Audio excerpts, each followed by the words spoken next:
What is up, Scrub fam, as well as new players? My name is Pat, and this is Dragon Ball on a budget for June 2020. You guys may remember I did a Dragon Ball on the budget video previously, where we tried to build a bunch of decks of every archetype to try to teach new players, get them into the game on a budget, or just give people extra decks that they could pick up for cheap and add them to their collection so they could play at their locals.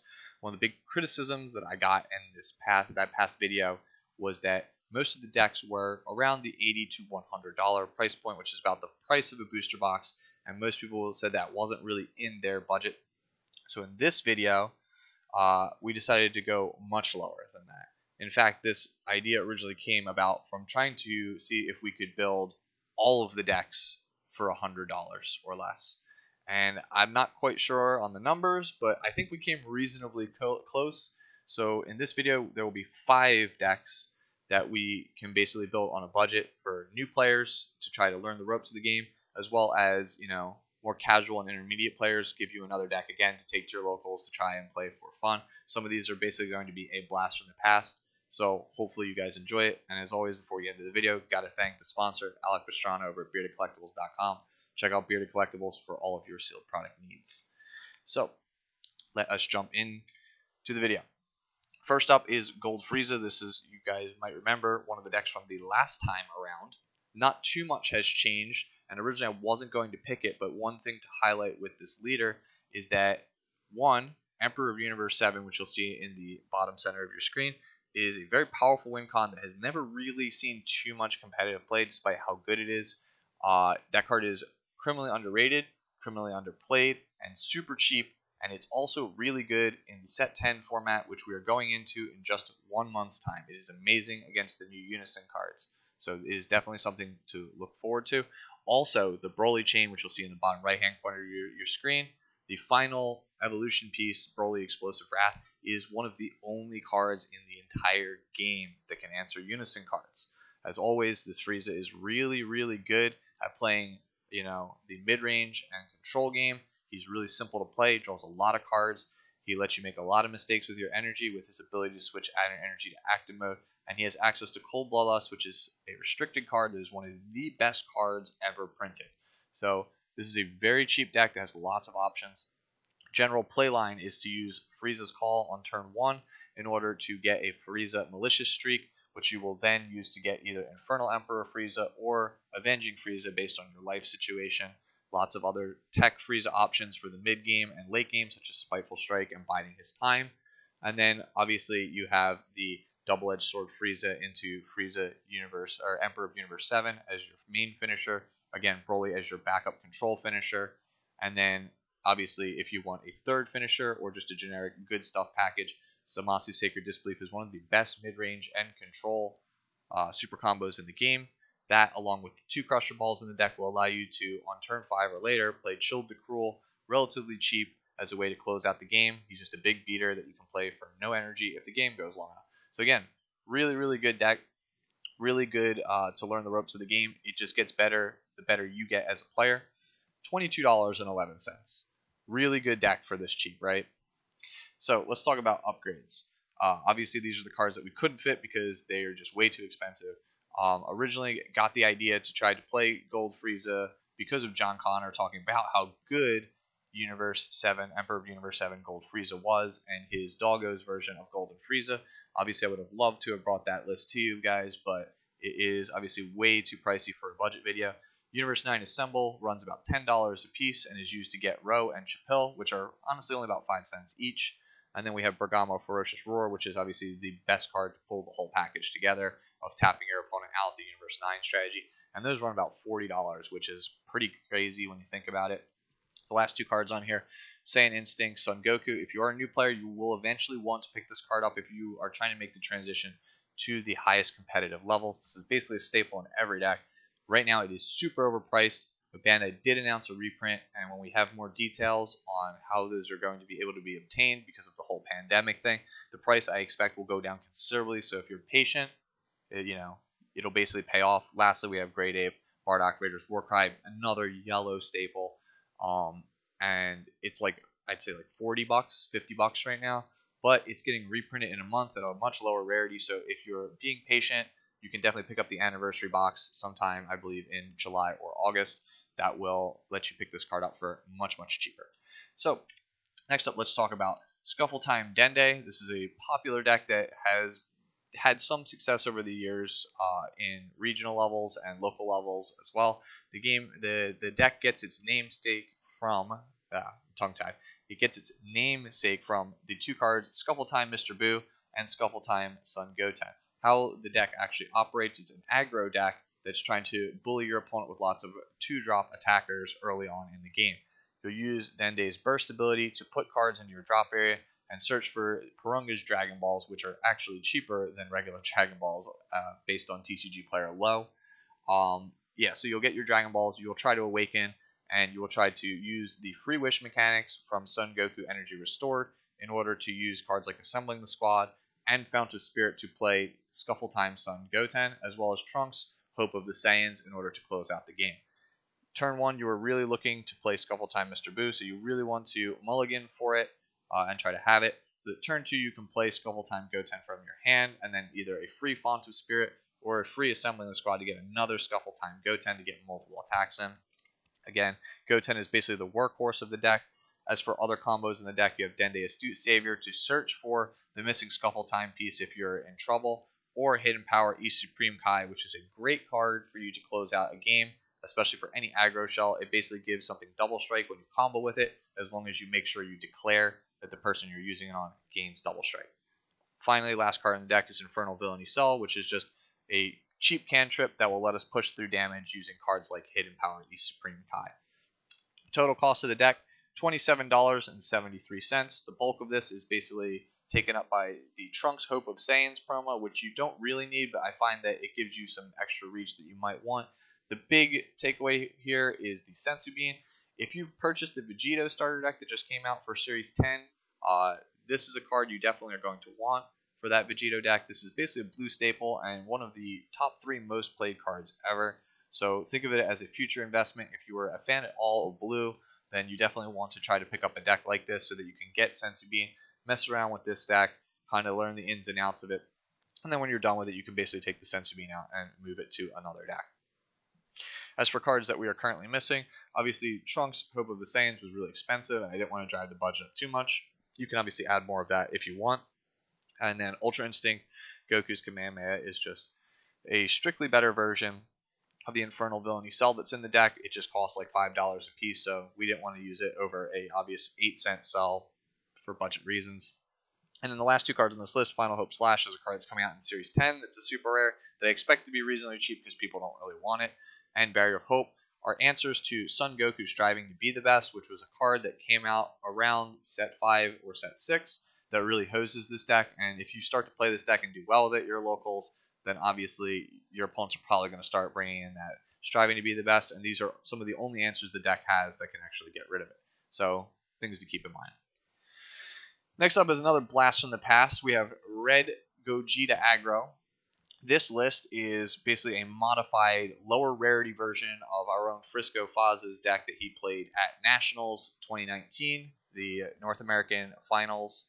He got top 32 with a shell that's somewhat similar to this. Obviously, this is a lower power version of that deck, but the core gameplay features of this deck still make it really strong, even right now. It is one of the hardest hitting, if not the hardest hitting turn 1 deck probably in the game, or at least close to it. So the leader basically uses the Goku and Vegetas that are in the deck, the various 10k ones, as well as its leader skill, to accrue card advantage and find Veku and Gogeta pieces.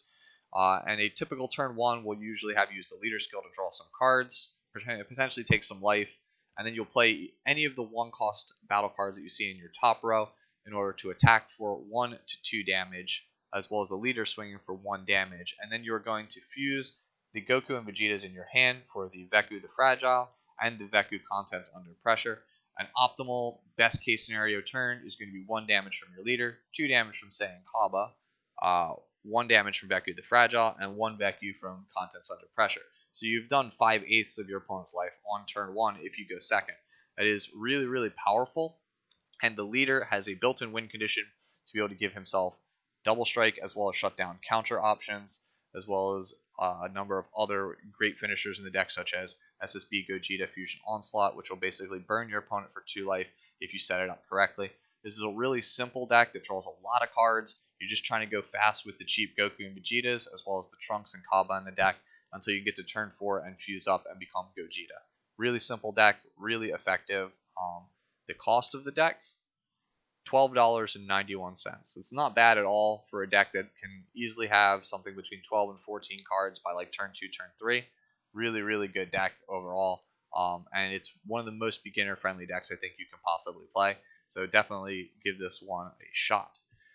As for upgrades, Jiren Shackles of the Past is a commonly sideboarded card for this deck because of the amount of 10Ks. It is just a big bruiser. It looks really cool, and it's really good against something like Janemba. Janemba not seeing too much play, but it is an excellent card against that kind of deck. Then we have the Sweepers, which are Exploiting Weakness Vegeta, as well as SSB Kaioken Goku Concentrated Destruction. These are really necessary in certain matchups, but they are really, really expensive. Last I checked, a lot of these cards are like in the $40 to $70 range, so they're not not cheap at all. So these are definitely the higher end priced cards. And then obviously we have Topo Righteous 8, which is one of the best negates, if not the best negate in the entire game. It is reasonably expensive now, but again, just like we talked about the reprints with Raiders Warcry, Bardock Raiders Warcry, Topo is getting a reprint in the anniversary box, which should be out sometime in either July or August at a much lower rarity, so you should be able to pick those up then if you're a new player. Highly, highly recommend picking up Topo. He's basically been a game changer ever since he came out, and it's imperative if you are going to play Red at all that you get a playset of this card whenever you can. Next up, we have a more recent comer to this, which is Teen Gohan. Shoutouts to Brian Reed for his help on making this list. He was basically pivotal. He's the one who gave me the core for this. This is probably the most competitive deck that is on this budget brew list. It's probably also the most expensive. So if you are looking to get into the game and you are a competitive player in other games, this is a pretty good landing point. It's a relatively easy deck to play, and Brian's version kind of gives you more wiggle room. Traditionally, this Gohan leader, Teen Gohan, is more of a suicide aggro leader, but Brian has been known to make it more of a mid-range deck that can suicide aggro if he needs to, but it has the ability to go late game, go long, and actually deal with more better mid-range and control decks in the format. So this is a really, really good, well-rounded deck. Your general game plan is to try to get your leader to awaken if you're trying to play the suicide aggro route. And then once they are on the backside, you can use its ability to give it 10k power and triple strike. If you combo that in tandem with Feet Kamehameha, you'll gain critical, which means that your opponent is not going to draw any of the damage that you deal to them, which makes it very difficult for your opponent to block your attacks, especially when it's combined with a lot of hand destruction cards or critical, such as Newfound Power Son Gohan or Android 18 Bionic Blitz. Where Brian's list, I think, differs from a lot of the other ones is he has some more utility. Things like Android 18 Steadfast Technique can be used to get rid of cards like To Save a Hopeful Future and Feet Kamehameha when they are dead in your hand. He also has Bardock Awakened Instincts to be able to discard things that are dead in your hand, or Beerus Godly Majesty to get another free attacker. He also has a little arrival package with Supreme Technique Son Goku, which normally you don't get any of its effects in this deck, but it is considered a green Goku that is 20,000 power, which means you can play Special Beam Cannon Piccolo for free as another attacker, which is great for any aggro deck. So you're basically getting two 20k attackers for the price of one. Piccolo also has a nice bit of control because he has some hand destruction and removal capabilities, so he's just a really good card. As for finishers, Super Saiyan Gotenks is a golden oldie from those of us who have played for pretty much the game's entire lifespan. Not the most meta-relevant card, but it is a pretty cheap and effective beater, and Android 21 is arguably my favorite finisher in the entire game, just guaranteed 1 burn damage with a pretty sizable body attached to it, and you can use To Save a Hopeful Future actually to get it back in the late game to guarantee a kill. So yeah, lots of options in this Gohan deck, really, really powerful, and again, it's one of the most competitive decks you can play. I would say it's a solid tier 2 deck right now in the current meta. Total cost of Gohan, $37.89. That's not bad at all. That is for the cost, a little less than 4 starter decks If you were to buy one of each of the starter decks and say like a booster pack, after tax, it's still cheaper to buy this Gohan deck. That's kind of crazy, right? So really, really powerful deck for such a cheap cost. For obvious upgrades, we have Defending Father Paragus over the Android 18 super combo. You can do a 2-2 split or 4 Paragus if you're really trying to push through damage. They're going to run you like $12 a piece, so I didn't really want to include them. Cells Earth Destroying Kamehameha, I almost said Shattering. Earth Destroying Kamehameha is also another like $12 to $13-ish card. That's really good. It's nice to have, but it's not entirely necessary for this strategy. It just kind of starves your opponent's hand a little bit more and makes it easier to connect with damage. If you've got extra money, by all means, definitely consider picking these cards up. But I still think the deck is really effective for how cheap it actually is right now. And finally, the last deck you guys had to know from the thumbnail is Porunga Veggies. So if you guys don't know, as we call it here with me and Richard Zapp, we call it taco salad. It is a deck that we kind of brewed before the Niagara Falls with the help of one of our roommates there. It is arguably one of the best of one decks in the entire game's history. So if your local is a best of one, or you are the kind of person that only likes to play one game and be done, this deck is perfect for you. If you win the dice roll, you can win on turn 3 against most decks, even the Vegex deck that everybody is super high on and thinks is like the best deck in the game. With a little bit of luck and you winning the dice roll, this deck can actually take games off Vegex. It is that fast and that powerful. It is one of the most aggressive decks ever. So what you're going to basically try to do is hopefully, because you'll notice there's not a lot of green energy in this deck, but hopefully if you can muster charging 2 green in the first turn, you're going to try to play on turn 2 Saiyan Teamwork Kaba, and assembling the squad to get another Saiyan Teamwork Kaba, which will then cascade into an army of Caulifla and Kales. So turn 1, activate your leader, get 1 star ball, discard Champa Destruction Augmented in the lower left hand corner of your screen to set up for turn 3. Turn 2, if you're lucky, you try and get the double Kaba play. Otherwise, you're only going to be able to do 1. Kaba will then try to find your bold Super Saiyan 2 Caulifla at the bottom of your screen, which will then get you an impeccable Super Saiyan Kaba or a Sister Attack Kale for another attacker. If you live the dream scenario and get 2 Kabas with 2 Cauliflas, you can get as many as 6 attackers on board at one time. Turn 3, you'll use your ultimate, remove 7 Dragon Balls from your drop area from the game, which is on Porunga, to resurrect the turn 1 Champa that you put there with the 1 star ball and revive it. Then activate his ability by discarding 2 cards from your hand to give all of your aliens, which every battle card in here except for Beerus Godly Majesty and Champa himself, I believe, are aliens. So you will give everything 10k and double strike, which makes closing out the game a breeze. Don't forget, before you activate this, Dauntless Kale is free if you have Caulifla, so it is another free attacker that you can play every single copy in your hand. You should definitely drop them down before you activate Champa. And then, as always, obviously pitch Beerus Godly Majesty when activating Champa, because it will play Beerus from your discard pile for free when you do so. Hidden Power East Supreme Kai is the final card in here, which will help basically make it so that your Beeruses and Champas are able to close out the game effectively. If you were looking for more green, you just find you can't hit it, you can definitely consider changing Temporal Rescue Trunks, which is your super combo, for Bulma from Clash of Fates, and that is another green card that will help smooth over your draws. Very straightforward deck. It only really does one thing. Turn 1, discard Champa. Turn 2, play all the Kabas. Turn 3, wish into play another Champa, and then another Assembling the Squad or Kaba, and then give everything double strike and go to town. So, here's the question. What is more expensive, guys? Is it this taco salad deck or a taco salad from Wendy's? And the answer, $5.47 for this. Taco salad at Wendy's, $5.99 plus tax. You can build a turn 3 kill deck that works on everything in the game, $5.47, based on TCG Player Low. That's nuts. That is nuts. So yeah, there you go, guys. $5.47. If you're looking to improve the deck, you can cut some of the Sister Attack Kales, and you can cut some of the Impeccable Kabas, and potentially cut down on a couple other ratios here and there to add the yellow cards, the ones that are traditionally in the deck, which are Troublemaker of Universe 6 Caulifla, which is a starter deck exclusive, runs you about $2-3 a piece, and Caulifla the Awakened Sister, which are about $7 a piece. This will basically bring the total of the Taco Salad deck to about $35.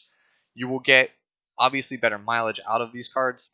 They do increase the ceiling of the deck because they do allow you to tap your opponent out of energy so that they can't actually respond to any of your aggressive threats. So these are definitely a much needed improvement, I feel like, with the deck, but they are, they only increase it by a little bit. I feel like if you are really, really just trying to play the cheapest possible deck, the list that I posted on the previous slide will actually get the job done, just not as consistently. East Supreme Kai does close out a lot of games and does give you that 10k combo power that this Caulifla the Awakened Sister does normally. So there you go, guys. That's it. 5 decks on a budget. You guys can tally it up. Let me know how I did. But for the most part, I'm pretty sure we kind of did 5 decks and around $100 or so, which is pretty insane, especially since all of these decks at one point have been competitive and relevant, and most of these decks can still definitely win a local with a skilled enough pilot. So if it was helpful to you guys, as always, like, comment, subscribe, share, all those wonderful things. They help us out a ton here at 3XG Productions. And if you're looking to level up your game, as always, links to the Patreon in the description below. Until next time, guys, deuces!